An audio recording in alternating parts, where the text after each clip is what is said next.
नमस्कार। मैं बलवान सिंह। कक्षा 7वीं की इतिहास की पाठ्य पुस्तक हमारे अतीत भाग 2 का चौथा अध्याय मुगल साम्राज्य।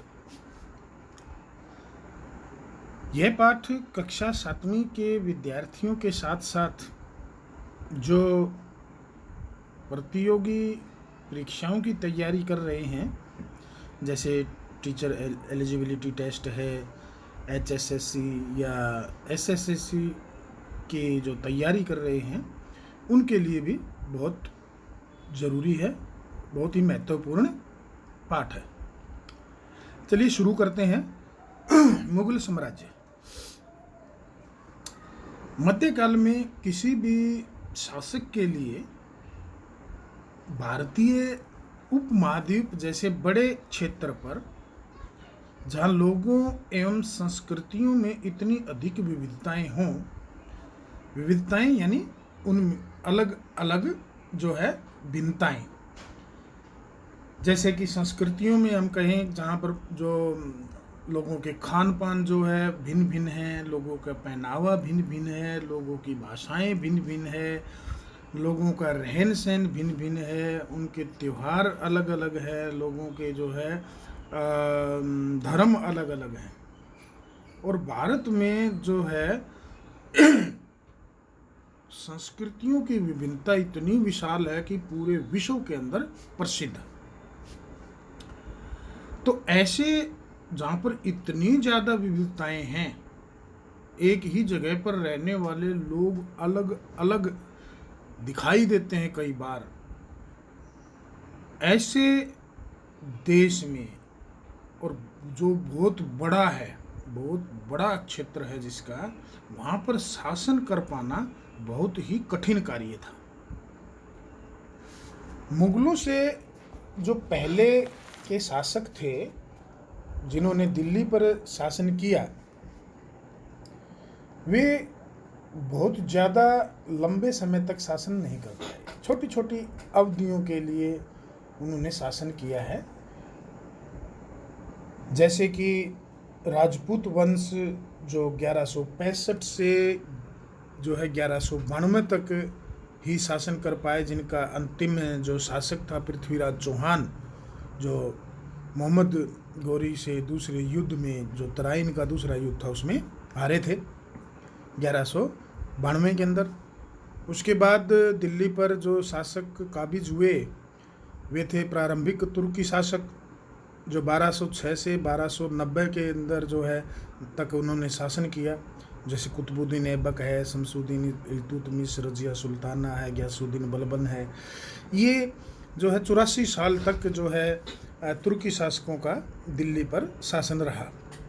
इसके बाद जो है 1290 के बाद जो है खिलजी वंश आया, जिनका जो है शासक जो जलालुद्दीन खिलजी और अलाउद्दीन खिलजी प्रमुख शासक रहे। इन्होंने 1320 तक शासन किया, जो 30 साल तक ही दिल्ली के ऊपर शासन कर पाए। इसके बाद जो है 1320 के बाद तुगलक वंश ने दिल्ली पर शासन शुरू किया, जिसके जो शासक थे गयासुद्दीन तुगलक, मोहम्मद तुगलक, मोहम्मद बिन तुगलक भी कहते हैं, फिरोज शाह तुगलक, ये महत्वपूर्ण जो इसके जो शासक थे, बहुत ही जिनका नाम प्रसिद्ध है। इन्होंने 1320 से 1414 तक शासन किया। लगभग उस समय के शासकों में सबसे लंबा शासक जो है तुगलक वंश का ही था, 94 साल का। उसके बाद जो है सैयद वंश, जो 1414 से लेके 1451 में तक उन्होंने शासन किया, 37 वर्ष, जिनका प्रसिद्ध शासक था खिज खान। ये तैमूर का ही एक, तैमूर ने ही जो है इसको अपना गवर्नर नियुक्त किया था।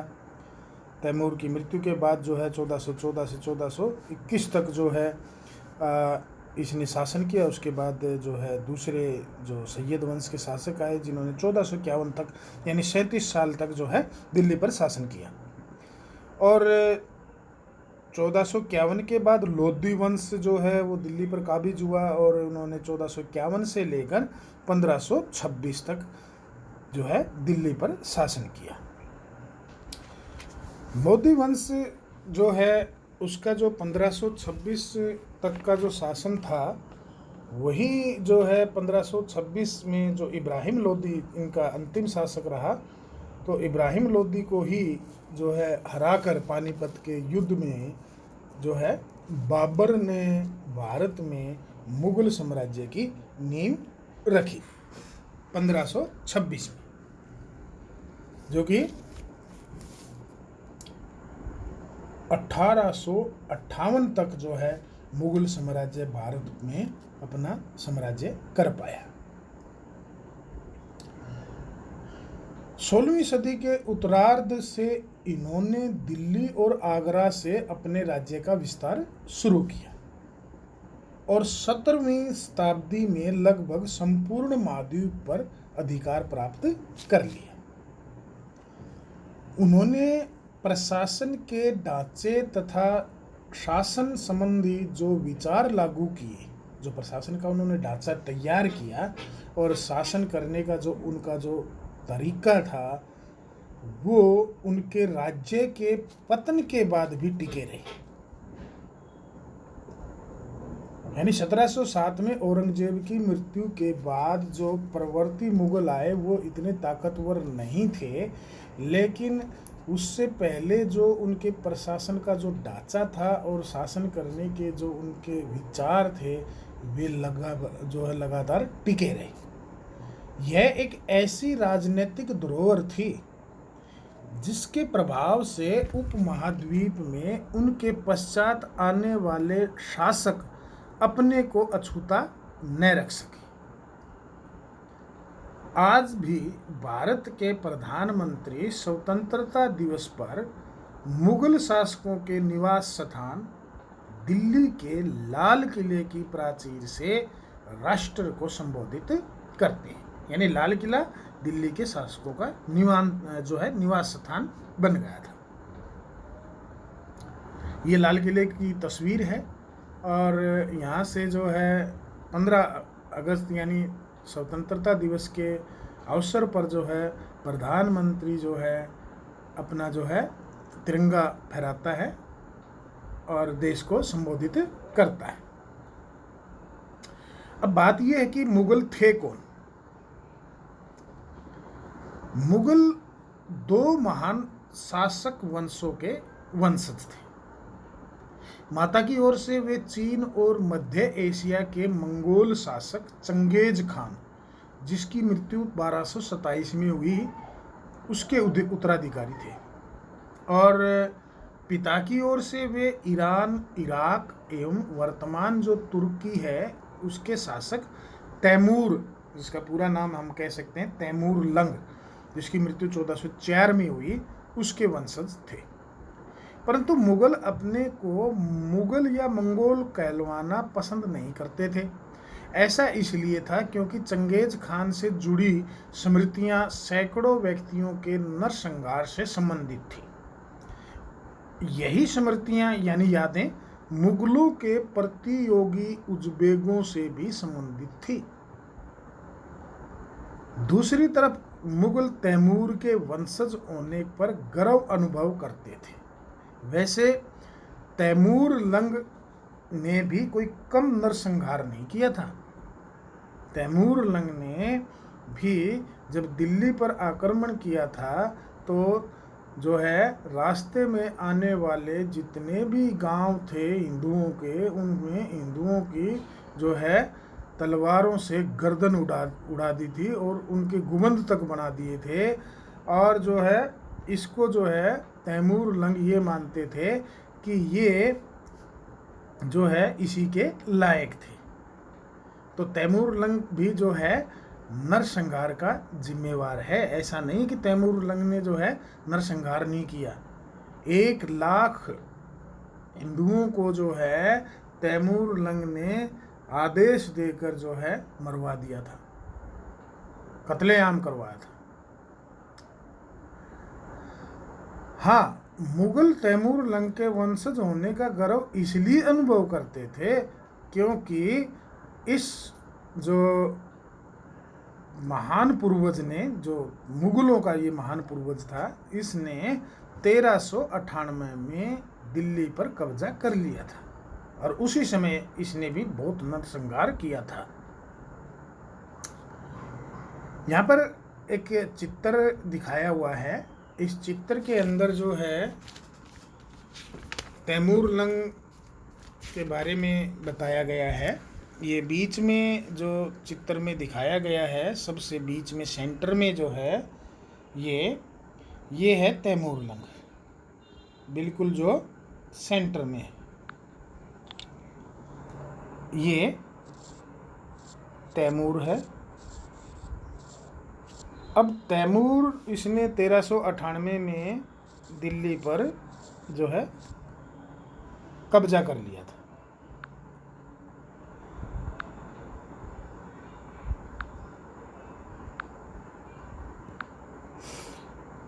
और ये जो है ये है मीरन शाह।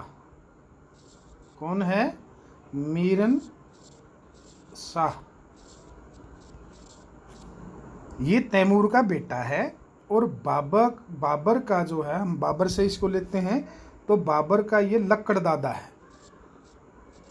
लक्कड़ दादा यानी परदादे का जो बाप होता है, उसका बाप जो है वो लक्कड़ दादा होता है। और ये जो इधर है ये इसका परदादा है, परदादा, जिसका नाम सुल्तान मोहम्मद है। सुल्तान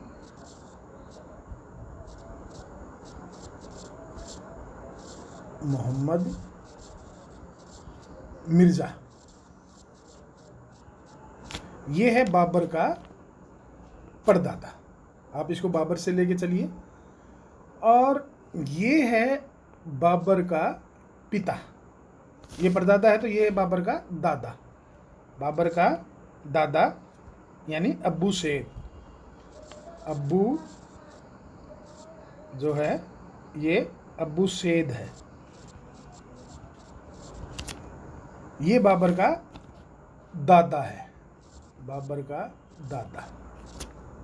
और ये जो है यहाँ पर ये है बाबर का पिता उमर शेख। ये है पिता बाबर का। और यहाँ पर ये स्वयं है बाबर। हम बाबर से इसलिए कह रहे हैं क्योंकि बाबर ने ही भारत के अंदर मुगल साम्राज्य की नींव रखी थी, स्थापना की थी। अब बाबर के बाद ये है बाबर का बेटा हुमायूं। हुमायूं है, ये बेटा है बाबर का। और हुमायूं का बेटा कौन है? अकबर।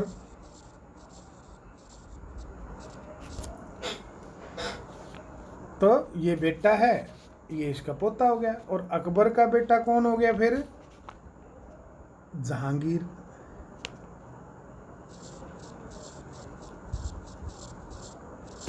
और जहांगीर का बेटा कौन हो गया फिर? शाहजहां।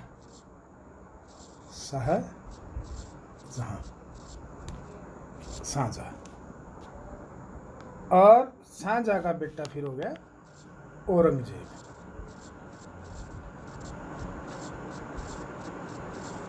तो ये जो है औरंगजेब तक की इसकी जो है पीढ़ी दिखाई है मुगलों की। प्रथम जो मुगल शासक बाबर, यानी भारत में जो मुगल वंश की स्थापना करने वाले, उसने जब 1494 में फरगना राज्य का उत्तराधिकार प्राप्त किया तो उसकी उम्र केवल 12 वर्ष की थी। मंगोलों की दूसरी शाखा थी उज्बेक, और उज्बेकों के आक्रमण के कारण उसे अपनी पैतृक गद्दी छोड़नी पड़ी थी। पैतृक गद्दी का मतलब जो पिता की ओर से मिलती है, पूर्वजों से आगे बढ़ती जाती है जो पिता को, फिर पिता से उसके पुत्र को, उसके पुत्र से आगे उसको। अनेक वर्षों तक भटकने के बाद उसने 1504 में काबुल पर कब्जा कर लिया। उसने 1526 में दिल्ली के सुल्तान इब्राहिम लोदी को पानीपत में हराया। 21 अप्रैल 1526 को, और दिल्ली और आगरा को अपने कब्जे में कर लिया। पिछले पाठ में आपको बताया था इब्राहिम लोदी जो लोदी वंश का अंतिम शासक था, और इब्राहिम लोदी ने जो है अपने दरबार के अंदर जो पुराने जो दरबारी थे, उच्च पदों पर आसीन थे, उन सब को जो है हटाकर अपने जो पसंद के थे, जो उसके खुद के जो साथ के, जिन पर वो विश्वास करता था, उनको जो है दरबार में उच्च पदों पर रखा, जिससे पुराने जो उच्च पदों पर आसीन थे जो हटाए गए वो काफ़ी नाराज़ हुए, और अंदरूनी तौर पर उन्होंने जो है इब्राहिम लोदी के साथ जो है विश्वासघात करना शुरू किया, और उन्होंने बाबर को भारत में जो है इब्राहिम लोदी के ऊपर आक्रमण करने के लिए आमंत्रित किया, और इस प्रकार से बाबर जो है वो भारत में आया। 21 अप्रैल 1526 को उसने इब्राहिम लोदी को पानीपत की लड़ाई में हराकर जो है दिल्ली पर जो है कब्जा किया, और आगरे को भी अपने कब्जे में कर लिया। तालिका 1 में मुगलों के प्रमुख सैन्य अभियानों को दिखाया गया है। इसे ध्यान से पढ़िए। क्या आप इस लंबे घटनाक्रम में कोई पुनरावृत्ति ढूंढ सकते हैं? तो हम सीधे सीधे जो है इसके तालिका को पढ़ लेते हैं। तालिका में दिखाया गया है, आप जो है सामने आपकी जो तालिका है, बाबर प्रमुख अभियान और घटनाएं बताई हैं। बाबर जो 1526 से 1530 में 1526 में भारत में आया। 21 अप्रैल 1526 को जो है पानीपत के मैदान में इब्राहिम लोदी एवं उसके अफगान समर्थकों को हराया, और 1527 में खानुआ में राणा सांगा और उसके साथ जो राजपूत राजा थे दूसरे और उसके समर्थकों को हराया। राणा सांगा के बारे में थोड़ा सा मैं आपको बता देता हूँ कि ये जो है 1527 में 16 मार्च और 17 मार्च को खानवा का युद्ध हुआ था राणा सांगा के साथ। राणा सांगा जो है सिसोदिया राजपूत राजवंश के जो है शासक थे, और ये महाराणा की उपाधि से सुशोभित थे। महाराणा संग्राम सिंह के नाम से भी इनको जाना जाता है। और इस लड़ाई में जो है खानवा के युद्ध के अंदर जो है हसन खान मेवाती जो है वो राणा के सेनापति थे, और कछुआ वंश के जो पृथ्वीराज कछुआ जो है वे भी इनके साथ थे। और इसमें जो है 1527 में राणा सांगा की इसमें जो है हार हुई। युद्ध में राणा सांगा काफ़ी जख्मी हो गए थे, लेकिन जो है पृथ्वीराज कछुआ जो है वो इनको जो है 30 जनवरी 1528 को जो ये राणा सांगा जो है वो इनकी मृत्यु हो गई थी। तो उससे पहले जो कछुआ वंश के पृथ्वीराज कछुआ है वो घायल अवस्था में जो है महाराणा संग्राम सिंह को या राणा सांगा को वहाँ से युद्ध से निकाल कर तो ले गए, लेकिन उसके बाद जो है राणा सांगा के ही विश्वास पात्र जो थे उन्होंने उनको जहर देकर 30 जनवरी 1528 को मार दिया। खानवा से पहले बयाना का भी युद्ध हुआ था राणा सांगा और बाबर के बीच में, जो फरवरी 1527 में हुआ था। तो उसमें जो है हुमायूं हार गया था और बयाना के दुर्ग पर जो है राणा सांगा ने कब्जा किया था। 1528 में चंदेरी में राजपूतों को हराया। चंदेरी दुर्ग की भी एक अपनी कहानी है। 1528 में जो चंदेरी दुर्ग है, चंदेरी दुर्ग जो मध्य प्रदेश के गुना जिले के नज़दीक अशोकनगर जिले में है। चंदेरी का युद्ध बाबर और राजपूतों के बीच लड़ा गया। उस समय ये दुर्ग जो है मेदिनी राय के अधिकार में था। यह मालवा और बुंदेलखंड की सीमाओं पर स्थित था। इस युद्ध में सभी राजपूत योद्धा मारे गए थे और राजपूत औरतों ने जो है जोहर कर लिया था। जोहर का मतलब सभी महिलाएं जो है एक साथ जो है अग्नि का कुंड बनाकर उसमें कूद गई थी। तो इसमें जो है मेदिनी राय ने बाबर की किन्हीं भी धमकियों से जो है हार नहीं मानी और उसने जो है युद्ध लड़ा आमने सामने का। हालांकि इसमें जो है सभी राजपूत जो उस किले में थे वो सारे मारे गए। अपनी मृत्यु से पहले दिल्ली और आगरा में मुगल नियंत्रण स्थापित कर लिया था बाबर। और बाबर की जो मृत्यु के बाद हुमायूं जो 1530 से 1540 और 1555 से 1556 तो दो अवधियां इसकी दी गई है। एक तो 1530 से 1540 और 1555 से 1556। हुमायूं ने अपने पिता की वसीयत के अनुसार जायदाद का बंटवारा किया। मुगलों में जायदाद का बंटवारा ऐसा नहीं होता था कि पिता का जो है बड़ा पुत्र जो है उसको पूरा शासन मिलेगा, जायदाद मिलेगी, नहीं, बल्कि अपने सभी बेटों में जो है जायदाद का बराबर का बंटवारा वो करते थे वसीयत में। इसमें मुगलों में ये परंपरा थी। ऐसी परंपरा नहीं थी कि ज्येष्ठ पुत्र को शासन मिलेगा, बल्कि ऐसी परंपरा थी कि सभी बेटों में जो है साम्राज्य का बंटवारा किया जाएगा। तो उसके वसीयत के अनुसार जो है जायदाद का बंटवारा किया गया। प्रत्येक भाई को एक एक प्रांत मिला। उसके भाई जो हुमायूं का जो भाई था मिर्ज़ा कामरान को काबुल और लाहौर मिल गया। और जो है हुमायूं को अफ़गानिस्तान, पाकिस्तान और उत्तर भारत के कुछ हिस्से थे वो मिल गए। ये 30 दिसंबर 1530 को जो है ऐसा हुआ था बंटवारा। तो उसके भाई जो मिर्ज़ा कामरान था उसकी महत्वाकांक्षाएं बहुत ज़्यादा थी और उन महत्वाकांक्षाओं के कारण हुमायूं अपने अफ़गान प्रतिद्वंदियों के सामने फीका पड़ गया, क्योंकि भाई भाई की ही लड़ाई होगी थी। शेर खान ने हुमायूं को 2 बार हराया, 1539 में चौसा में और 1540 में कन्नौज में। अब शेर खान कौन था? शेर खान को ज़्यादातर शेरशाह सूरी के नाम से जाना जाता है। वैसे शेर खान का जो बचपन का नाम है वो फरीद खान पठान है।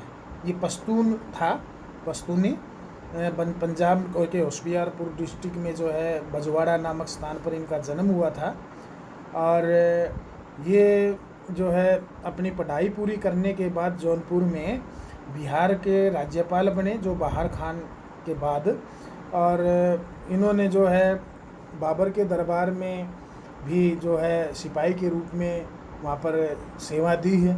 और हुमायूं के समय में ये जो है सेनापति बना दिए गए थे। हुमायूं जो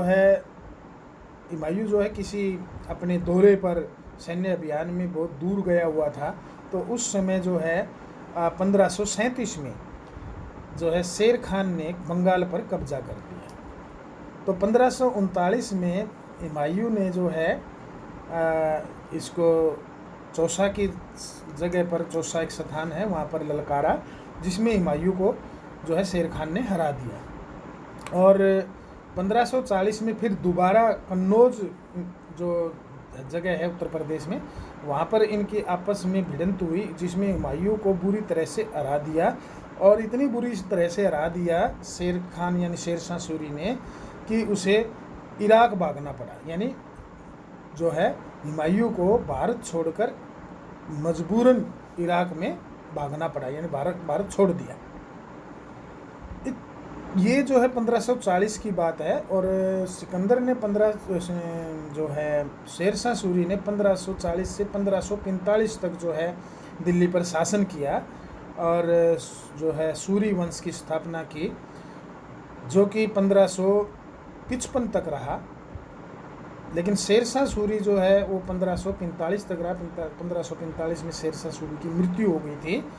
और शेरशाह सूरी ने इन 5 साल के अल्प समय में, यानी 1540 से 1545 तक बहुत सारे काम किए जो आज भी अस्तित्व में है। जैसे रुपये का जो है चलन शुरू किया था, रुपया, वो शेरशाह सूरी ने शुरू किया था।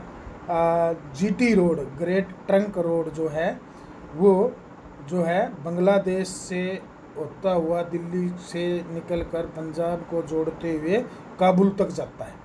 और आगरा से जोधपुर का रोड, और आगरा से बुरहानपुर का, और लाहौर से मुल्तान, ये शेरशाह सूरी द्वारा उस समय बनाए गए थे। और जो है इस प्रकार से 1555 तक हुमायूं जो है, यानी 1540 को जब हार कर उसको भारत छोड़ना पड़ा, और 1555 तक जो है वो भारत से बाहर ही रहा हुमायूं। इसलिए इसको 2 पीरियड में दिखाया गया था, बीच में हुमायूं भारत में नहीं था। 1555 में जो है वापस जब शेरशाह सूरी के जो आगे के जो सूरी वंश के शासक थे वो इतने ज़्यादा ताकतवर नहीं रहे और अव्यवस्थित हो गए, तो उस समय जो है हुमायूं ने दोबारा जो है सफाविद शाह की मदद से उसने 1555 में दिल्ली पर पुनः कब्जा कर लिया। और परंतु उससे अगले वर्ष इस इमारत में एक दुर्घटना में उसकी मृत्यु हो गई। अब दुर्घटना क्या हुई? वैसे दुर्घटना कुछ नहीं थी। दुर्घटना वो लाइब्रेरी के अंदर जो है सीढ़ियों से उतर रहे थे किताब पढ़ते हुए, और वहाँ से उनका पैर फिसल गया और गिरकर उनकी मृत्यु हो गई। हुमायूं की जो मृत्यु हुई, ये जो है बात है 27 जनवरी 1556 की। तो उस समय मृत्यु के समय जो है अकबर जो है पंजाब के कलानौर में था जब हुमायूं की मृत्यु हुई। तो वहीं पर ही अकबर को जो है दिल्ली का शासक घोषित कर दिया गया था। उस समय अकबर की उम्र थी 13 वर्ष। उसके शासन काल को 3 अवधियों में विभाजित किया जा सकता है। प्रथम 1556 और 1570 के मध्य। इस दौरान अकबर अपने संरक्षक बैरम खान, क्योंकि उस समय छोटी उम्र थी, बैरम खान और अपने घरेलू कर्मचारियों से स्वतंत्र हो गया। उसने सूरी और अन्य अफगानों, निकटवर्ती राज्यों मालवा और गोंडवाना तथा अपने सौतेले भाई मिर्जा हाकिम और उज़्बेकों के विद्रोह को दबाने के लिए सैन्य अभियान चलाई। देखिए यहाँ पर एक बात है कि उज़्बेक जो है बाबर का उज़्बेकों ने साथ दिया था। शुरू में जो है उज़्बेक जो थे हुमायूं के समय उज़्बेकों का साथ मिला, जबकि बाबर के समय जो है उज़्बेकों से उनकी जो है लड़ाई चली, प्रतिद्वंद भी थे।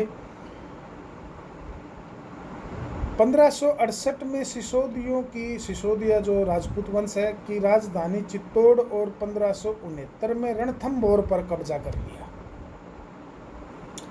1568 में चित्तौड़ और 1569 में रणथंभौर पर, कोटा के पास है ये, राजस्थान के अंदर रणथंभौर।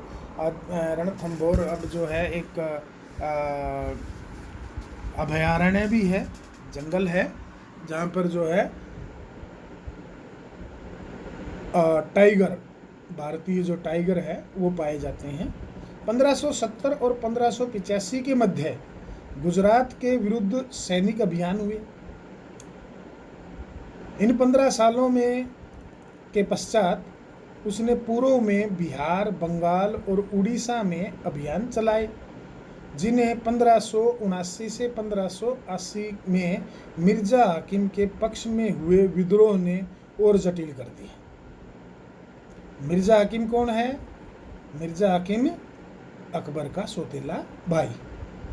तो लोग उनके पक्ष में हुए थे और उन्होंने जो है अकबर के खिलाफ विरोध कर दिया था विद्रोह किया था, जो जिसके कारण सैन्य अभियान काफ़ी जटिल हो गए थे। अब 1585 से 1605 के मध्य अकबर के साम्राज्य का विस्तार हुआ। उत्तर पश्चिम में अभियान चलाए गए। सफाविदों को हराकर कंधार पर कब्जा कर लिया। सफाविद जो इराक के थे, और कश्मीर को भी जोड़ लिया गया। मिर्जा हाकिम की मृत्यु के पश्चात, मिर्जा हाकिम कौन थे? अकबर के सौतेले भाई। मृत्यु के पश्चात काबुल को भी उसने अपने राज्य में शामिल कर लिया। दक्कन में अभियानों की शुरुआत हुई और बरार, खानदेश और अहमदनगर के कुछ हिस्सों को भी उसने अपने राज्य में मिला लिया। अपने शासन के अंतिम वर्षों में अकबर की सत्ता राजकुमार सलीम के विद्रोह के कारण, राजकुमार सलीम जिसको हम जो है जहांगीर के नाम से जानते हैं, जहांगीर ने जो है अकबर के अंतिम शासन के अंतिम वर्षों में बगावत की थी। इसके कारण जो है सत्ता काफ़ी लड़खड़ाई। यही सलीम आगे चलकर सम्राट जहांगीर बना, और जहांगीर ने ही जो है यहाँ पर जो है बगावत की शुरुआत भी की थी। जहांगीर जिसने 1605 से 1627 में जो है शासन किया, जहांगीर ने अकबर के सैन्य अभियानों को आगे बढ़ाया। मेवाड़ के सिसोदिया शासक अमर सिंह ने मुगलों की सेवा स्वीकार की।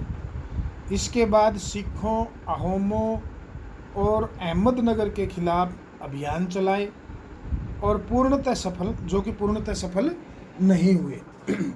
जहांगीर के शासन के अंतिम वर्ष में राजकुमार खुर्रम, जो बाद में सम्राट शाहजहां कहलाया, उसने विद्रोह किया। जहांगीर की पत्नी नूरजहां ने शाहजहां को हाशिए पर धकेलने के प्रयास किए, यानी उसको जो है हाशिए पर धकेलने का मतलब है राजपाट से दूर करने के प्रयास किए, लेकिन वो असफल रहे। वैसे जहांगीर का शासन जो है वो नाम से तो जहांगीर का था, लेकिन वास्तव में जहांगीर की पत्नी नूरजहां के द्वारा ही चलाया गया था। जहांगीर का पुत्र था शाहजहां, जिसने 1627 से 1658 यानी 1627 में जहांगीर की मृत्यु हो गई थी। उसके बाद शाहजहां ने जो है शासन शुरू किया। दक्कन में शाहजहां के अभियान जारी रहे। अफगान अभिजात खान जहान लोदी ने विद्रोह किया और वह पराजित हुआ। अहमदनगर के विरुद्ध अभियान हुआ, जिसमें बुंदेलों की हार हुई और ओरछा पर कब्जा कर लिया। उत्तर पश्चिम में बल्ख पर कब्जा करने के लिए उज़्बेकों के विरुद्ध अभियान हुआ, जो असफल रहा। परिणाम स्वरूप कंधार सफाविदों के हाथ में चला गया। सफाविद कौन थे? इराक के शासक। 1632 में अंततः अहमदनगर को मुगलों के राज्य में मिला लिया गया और बीजापुर की सेनाओं ने सुलह के लिए निवेदन किया। 1657 से 1658 में शाहजहां के पुत्रों के बीच उत्तराधिकार को लेकर झगड़ा शुरू हो गया। शाहजहां के 3 पुत्र थे। इनमें औरंगजेब सबसे छोटे थे, जिसकी विजय हुई लड़ाई में, और दारा सिको समेत उसके तीनों भाइयों को मौत के घाट उतार दिया गया। शाहजहां को उसकी शेष जिंदगी के लिए आगरा में कैद कर लिया गया। यानी शाहजहां को लास्ट में आगरा के लाल किला में जो है कैद किया, जहाँ पर उसके पास में ही जो है उस समय ताजमहल का निर्माण भी हो रहा था।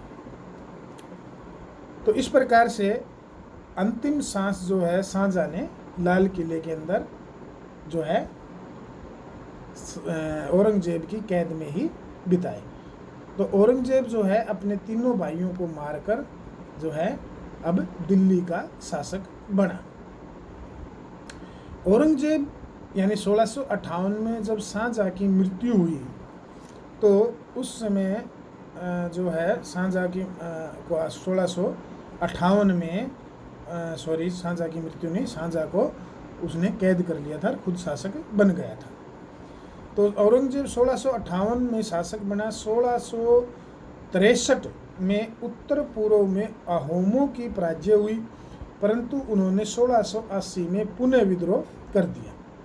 उत्तर पश्चिम में यूसुफजई और सिखों के विरुद्ध अभियानों को अस्थायी सफलता मिली। मारवाड़ के राठौड़ राजपूतों ने मुगलों के खिलाफ विद्रोह किया। इसका कारण था कि उनकी आंतरिक राजनीति और उत्तराधिकार के मसलों में मुगलों का हस्तक्षेप, यानी मुगल जो है उससे पहले हस्तक्षेप नहीं करते थे, लेकिन औरंगजेब के समय जो है वो अब मराठों की जो राजपूतों के जो मारवाड़ के जो राठौड़ राजपूत थे, अब उनकी आंतरिक राजनीति में और उत्तराधिकार के मामलों में वो जो है दखलंदाजी करने लगे थे। मराठा सरदार शिवाजी के विरुद्ध मुगल अभियान प्रारंभ में सफल रहे, परंतु औरंगजेब ने शिवाजी का अपमान किया और शिवाजी आगरा स्थित मुगल कैद खाने से भाग निकले। उन्होंने अपने को स्वतंत्र शासक घोषित करने के पश्चात मुगलों के विरुद्ध पुनः अभियान चलाए। राजकुमार अकबर ने औरंगजेब के विरुद्ध विद्रोह कर दिया, यानी औरंगजेब का पुत्र था अकबर, ये अकबर नहीं जो पहले वाला, ये उसके बाद अकबर जो था अकबर, उसे मराठों और दक्कन की सल्तनत का सहयोग मिला। अंततः वह सफाविद ईरान भाग गया। अकबर के विद्रोह के पश्चात औरंगजेब ने दक्कन के शासकों के विरुद्ध सेनाएं भेजी। 1685 में बीजापुर और 1687 में गोलकुंडा को मुगलों ने अपने राज्य में मिला लिया।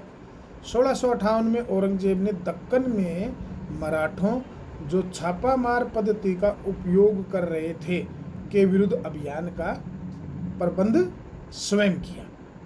औरंगजेब को उत्तर भारत में सिखों, जाटों और सतनामियों, उत्तर पूर्व के अहोमों और दक्कन में मराठों के विद्रोह का सामना करना पड़ा। उसकी मृत्यु के पश्चात उत्तराधिकार के लिए फिर युद्ध शुरू हो गए और उसके बाद के शासक काफ़ी कमज़ोर सिद्ध हुए। औरंगजेब की मृत्यु के बाद उसके पुत्रों में जो है युद्ध हुआ, जो है लड़ाई हुई, और उसका जो पुत्र था बहादुर शाह जो प्रथम, जो उस समय 65 साल का था, वो इस लड़ाई में विजय हुआ और वो दिल्ली का शासक बना। उसने 1707 से 1712 तक जो है दिल्ली पर शासन किया। उसके बाद 1712 से 1713 जो है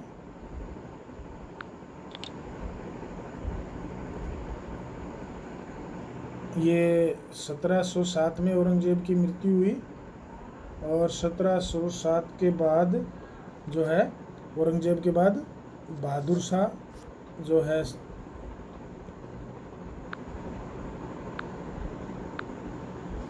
1707 से जो है 1707 से 1712 बहादुर शाह, और 17 से 12 तक, 1712 से 1713 तक यहाँ पर जो है जहांदार शाह, ये बहादुर शाह का बेटा था जहांदार शाह, और ये बहादुर शाह का सबसे निकम्मा बेटा था। उसके बाद जो है 1713 से 1719 तक जो है फर्रुख जो है सियर, ये जो है इसका भतीजा था जहांदार शाह का, इसने इसको हरा दिया और खुद शासक बना। उसके बाद 1719 से 1748 में जो है मोहम्मद शाह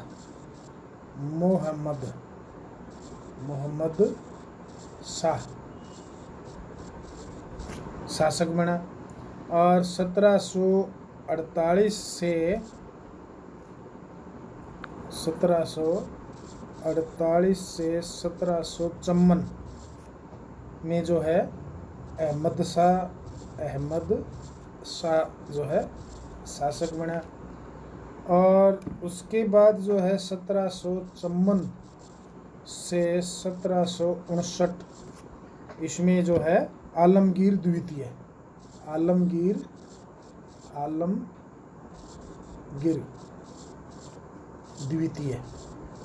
ये शासक बना।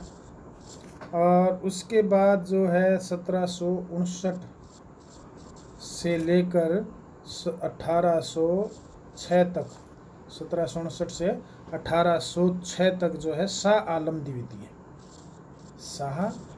आलम द्वितीय ये शासक बना। ये अंधा शासक था वैसे। इसी के शासनकाल में जो है अंग्रेजी कंपनी ईस्ट इंडिया कंपनी ने जो है बंगाल की दीवानी हासिल की थी। इसी में जो है संधियाँ शुरू हुई थी और भारत पर जो है अंग्रेजी साम्राज्य की स्थापना जो है की शुरुआत जो है इसी के शासनकाल में हुई थी। उसके बाद 1806 से और 1837 ये थे अकबर शाह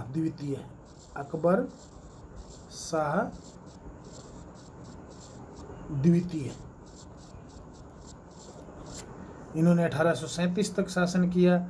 और उसके बाद 1837 से 1857 तक, यानी 1858 कह सकते हैं इसको, क्योंकि 1858 में जो है बहादुर शाह, यानी औरंगजेब के बाद बहादुर शाह ही शासक बना था। जो बहादुर शाह प्रथम था और ये बहादुर शाह द्वितीय है। यह बहादुर शाह जफर, वो बहादुर शाह जफर प्रथम था और ये बहादुर शाह जफर द्वितीय है, यानी इससे ही एंड हुआ था 1858 में।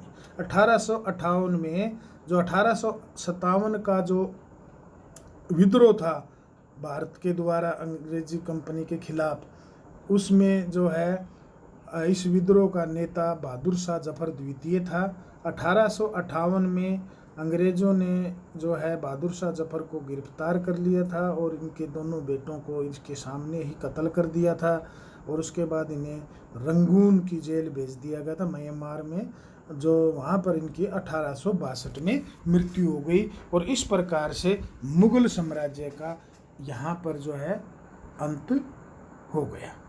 तो इसमें हम इतना ही करेंगे, बाकी का पाठ जो है दूसरे भाग के अंदर करेंगे।